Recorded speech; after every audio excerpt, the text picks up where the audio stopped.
Salut à tous, ici Kyle Graphic Design, bienvenue aujourd'hui pour un nouveau tutoriel Photoshop. Alors dans ce tutoriel nous allons apprendre à réaliser de nouvelles bannières Twitch, donc comme ceci, le lot de bannières Red Panel. Précédemment nous avons fait le lot ici Alpha Panel, donc un peu plus simple, là un peu plus compliqué, mais légèrement. Et donc on va commencer tout de suite, donc je vais quitter ça.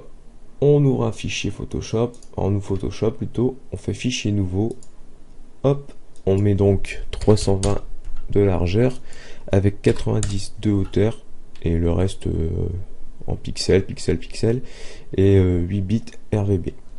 Arrière-plan, j'ai mis transparent, donc vous mettez aussi transparent, et ok. Donc voilà. Maintenant on va poser donc les petites structures, donc on va faire un petit zoom sur notre bannière, voilà. Bon, je vais créer un nouveau calque, je vais l'appeler rouge par exemple, pourquoi pas, hop. Donc je vais prendre ma couleur rouge, je vous donne la référence qui est F1 2626. On va cliquer sur le outil rectangle de sélection, on va sélectionner la taille. Donc vous avez plusieurs options, normal, pro fixe, taille fixe. Nous on va prendre taille fixe. On va mettre la largeur de 90 et la hauteur à 90. Donc voilà. Là on fait, moi j'appuie sur Shift et clic gauche. Voilà. Là il me met mon rectangle. Je vais ajouter, donc avec mon pot de peinture, je vais ajouter ma couleur rouge. Voilà. Et là je décale à gauche. Tout simplement. Maintenant je fais CTRL D pour désélectionner. Voilà. Donc là mon carré déjà de base il est fait. Ensuite je fais un nouveau calque et je vais l'appeler pourquoi pas rectangle noir. Bon, noir gris à peu près, hein, c'est pas vraiment noir. Là je vais l'appeler carré rouge. Et voilà. Carré rouge, rectangle noir. Donc pareil pour le rectangle noir. Sachant que... Attendez, je prends mon outil, voilà. Sachant que le rectangle va commencer à partir d'ici. Donc on a fait 90 pixels pour la largeur. Donc forcément, comme on a fait 90 pixels, on les retire des 320. Donc on va prendre la calculette. Hein. Je vais vous montrer ça. Calculette. Hop. Voilà. Donc, oups, il me l'a mis ici. Un peu trop grosse cette calculette. On va réduire. Voilà. Donc on fait facilement 320 moins 90. Est égal à 230. Je vous dis de prendre la calculette au cas où vous faites peut-être des autres tailles ou un peu plus complexes. Donc autant prendre la calculette et que ce soit très bien cadré. Donc 230. Donc le rectangle va faire 230 de largeur. Hop, donc ici j'enlève le 90, je mets 230. Et la hauteur, on va retirer, comme la hauteur c'est la hauteur elle est de 90 pixels. On va retirer 10 de chaque côté, ça va nous faire donc 70 pixels, donc une hauteur de 70. Et là on clique gauche et je prends toujours l'outil là pour me déplacer et je déplace. Pardon, d'abord il faudra mettre de la couleur sinon je peux pas le déplacer, donc on va prendre la couleur un peu noir gris, donc c'est là 1F, 1F, 1F, donc voilà, hop, là je mets en couleur et je déplace donc au milieu. Donc pour trouver le milieu, on va faire une chose plus rapide. Des fois ça se cale tout seul, c'est une option qu'il faut cocher dans Photoshop je crois, mais là on va faire autrement. Et je vais ajouter le milieu moi-même, donc sachant que la moitié de 90 c'est 45, je vais mettre une règle ici à 45 de largeur. Donc logiquement là il devrait se placer tout seul avec la règle. Donc voilà, là il est au milieu. Avec la règle c'est un peu plus facile. Et je vais ajouter aussi une règle au milieu, donc ici de mon carré. Ça sera pour ajouter mon logo plus tard, pour bien le centrer. Donc mon logo, mon carré rouge pardon, fait 90 pixels de largeur. Je vais ajouter aussi une règle à peu près donc 45. Donc le 45 ici c'est 50, ici c'est 45. Voilà.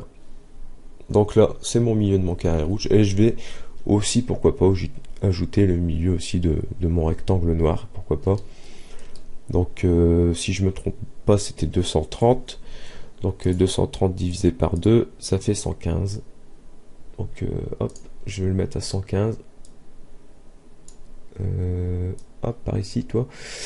Donc c'est 90 plus 115 est égal à 205. Donc il faut que je le place à 205 exactement. J'ai du mal à récupérer ma petite règle. Voilà, 205. Donc là c'est 210, donc 205 c'est ici. Donc voilà, le mieux. Donc là maintenant tout est bien structuré, on a notre milieu de notre carré, notre milieu de notre rectangle. Donc maintenant on va pouvoir commencer la suite. Pour la suite on va retirer la vue du carré rouge. On va s'occuper de faire, donc j'ai plus l'image je crois, hop ici, voilà. Donc ici vous voyez, je vais peut-être prendre plutôt notre photo, donc celle-là. Pareil, ouais, le fond il est noir, c'est embêtant. Bon bref, on va prendre celle-là. Il y a un petit carré, un petit triangle ici dans le coin du carré rouge. Donc on va faire ce petit triangle de chaque côté. Donc on va le faire simple. Je vais zoomer un peu plus. Hop, voilà, comme ça. Je vais prendre l'outil plume. Je vais créer un nouveau calque que je vais le mettre donc oui entre oui comme ça c'est bon, peut-être même en dessous comme ça, voilà. Et là je vais l'appeler, je vais le renommer triangle. Et c'est parti. Donc là je vais zoomer encore un peu plus. Voilà. Je vais prendre mon outil plume et là je vais faire donc ici un triangle. Donc je peux déborder ici parce que en fait notre triangle va être en dessous du carré rouge et du grand rectangle noir. Donc ça se verra pas si je déborde. C'est juste que faut essayer d'être à la ligne ici. Donc là on va commencer à faire un point. On maintient shift, donc shift droit enfoncé pour faire une ligne droite. Donc voilà, là il me fait une ligne droite. Je peux déborder aussi de ça, il n'y a pas trop de soucis. Mais bon là j'ai peut-être un peu abusé. J'ai essayé de me mettre quand même un petit peu au bord. Donc voilà, comme ça. Pareil, on va faire à peu près vers ici, je pense. 1, 2, 3, 4, 5, 6, 7, 8. Je vais compter peut-être 8 pixels, voire 10 plutôt. Hop, comme ça. Je vais mettre... Non, par contre là, CTRL Z. Par contre là, il faut pas que je maintienne Shift, sinon j'arriverai pas. Donc voilà. Donc j'ai compté combien de carrés? 1, 2, 3, 4, 5, 6, 7, 8. Au 9e carré. Et là, je relis. Là, je relis. Je fais clic droit, je fais définir sélection, 0 pixel, on s'en fout, voilà. Et là je vais mettre de la peinture. Donc là c'est mon petit rectangle, CTRL D pour désélectionner, et je vais faire pareil en dessous. Donc en dessous, on reprend l'outil plume, hop, je bouge mon micro, l'outil plume, donc là on se met en dessous et on fait pareil. Donc on se met à peu près ici, voilà. On va se mettre là tout droit. On va compter à peu près, donc j'avais compté la 9e case. 1, 2, 3, 4, 5, 6, 7, 8, 9. Bon, faut avoir une bonne vue. Hein. Voilà, 9e case, c'est bon. Hop. Définir sélection. 0 pixel. Et je mets ma petite couleur. Ok. Donc, CTRL D pour désélectionner. Bon, j'ai fait un petit peu à la va-vite. Voilà. Donc là, je peux mettre la taille, bon, je vais zoomer quand même un peu plus parce que c'est petit. Voilà. Là, je remets mon carré rouge et vous voyez que c'est parfait. Donc sur mon carré rouge aussi, je vais ajouter une petite ombre de portée pour faire un effet de profondeur pour le rectangle noir. Donc hop, option de fusion, on coche ombre de portée. Donc on laisse en produit, on va changer l'angle un petit peu. On va mettre à peu près 150. Voilà. Impeccable. Et je vais réduire un petit peu donc l'opacité. Je vais la mettre 47%. Voilà, comme ceci. Après, c'est à vous de voir comme vous le sentez. Hein. Mais moi, je préfère le mettre à 47%. 50, 48. C'est bon. Donc, ok pour ça. Maintenant, on va ajouter le petit cercle transparent donc blanc sur le côté. Donc si je reprends mon image, hop, ça va être le petit cercle ici, transparent, ma demi-cercle, comme on veut l'appeler. On va prendre l'outil l'outil ellipse. Donc voilà, je vais créer un nouveau calque et je vais le renommer ellipse. Voilà, blanc. Blanche plutôt. C'est écrit comme ça, ellipse, je suis pas sûr. 2L si je me trompe pas. Ouais. 2L, bon bref, c'est pas grave. On va les rajouter quand même. Voilà, ellipse blanche. Et on va donc prendre la couleur blanc. Voilà. Et on va faire notre cercle. Donc à peu près comme ça. On va le tourner, donc on va faire un CTRL T pour pouvoir le sélectionner et le tourner. On va le mettre à peu près comme j'avais mis dans le tuto, dans mon exemple. Donc à peu près comme ça, voilà. Ok, on va le mettre aussi, donc on veut qu'il soit affiché que sur le rectangle noir du fond, donc bien sûr on va le mettre je trouve plus, en masque d'écrêtage. Voilà, donc maintenant il est que sur le rectangle noir, impeccable. Et on va donc réduire son opacité. Peut-être ça va nous faire une petite lueur, un petit effet de couleur plutôt.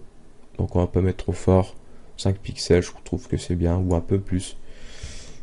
Après vous pouvez tourner à votre guise. Voilà. Même l'agrandir si vous voulez. Bon, on va le laisser comme ça pour ma part. Donc voilà. Maintenant après ça, on va ajouter notre logo. Donc on va faire simplement fichier importer. Donc vous prenez vos logos. Donc moi mes logos c'est dans le logo. Logo PNG. Je vais prendre mon logo, donc on va faire YouTube. Donc je regarde, hop, on va prendre celui-là. Par contre non, je vais faire autre chose, je vais faire fichier ouvrir. Donc je vais ouvrir mon logo, comme là il va être un peu trop grand. Je vais réduire la taille, donc c'est moi la taille que j'ai choisi pour ce genre de dimension de bannière, donc 320 par 90. Après ce sera à vous de faire comme vous le sentez.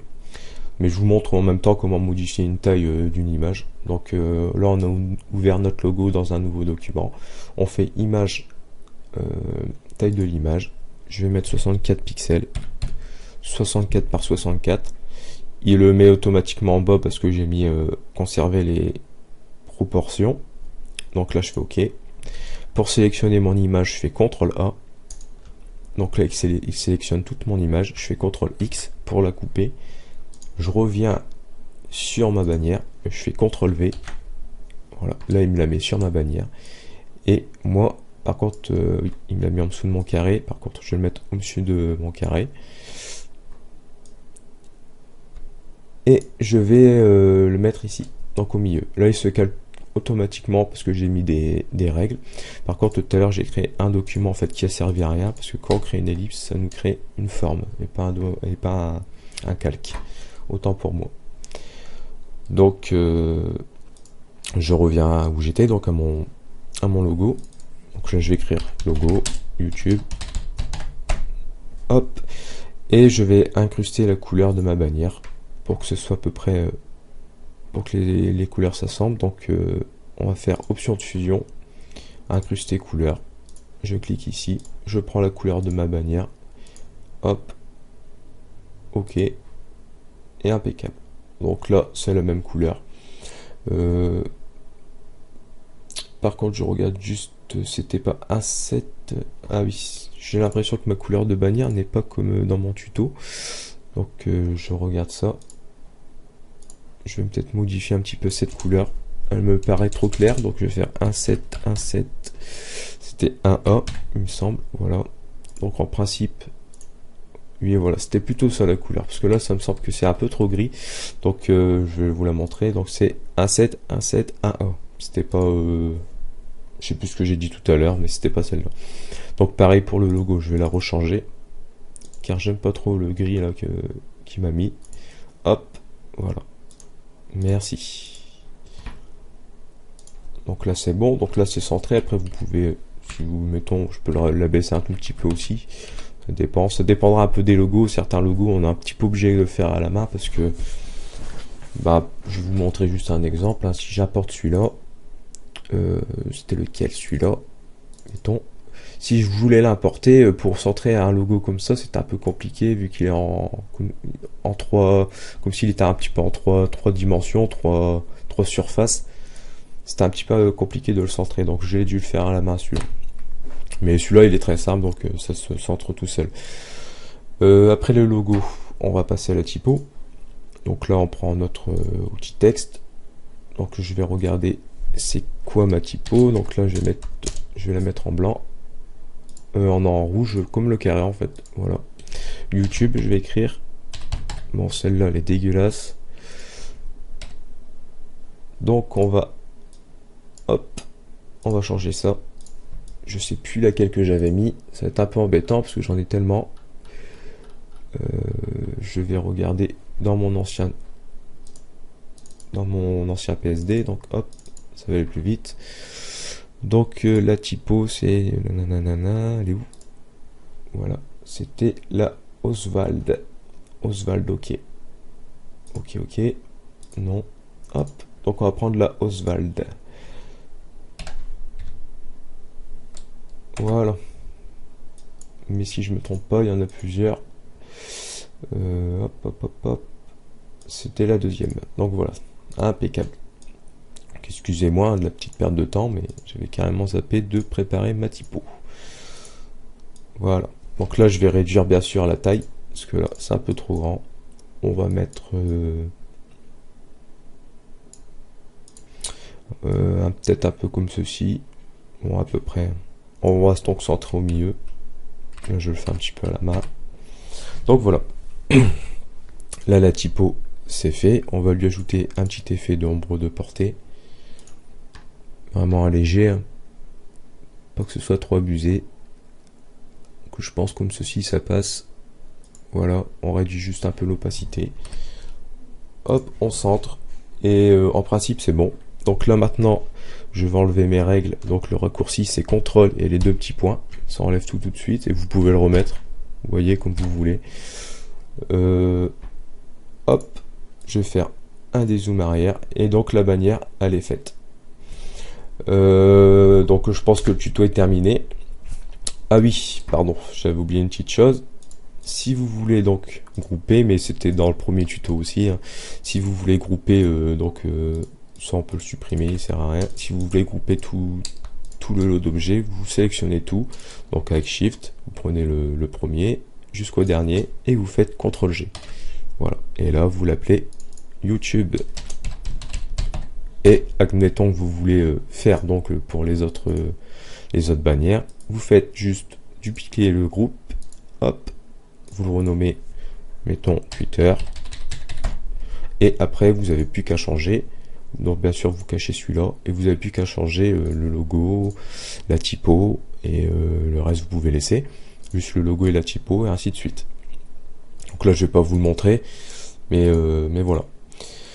Donc des fois les tutos c'est un peu, je réexplique tout, c'est juste parce que je me dis toujours que les personnes n'ont pas suivi le premier tuto, donc c'est pour ça à chaque fois je me mets à réexpliquer les petits détails comme celui-là. Donc tout simplement. Donc voilà, si le tuto vous a plu, n'hésitez pas à mettre un pouce bleu ou lâcher un commentaire si vous avez un souci à quelque chose.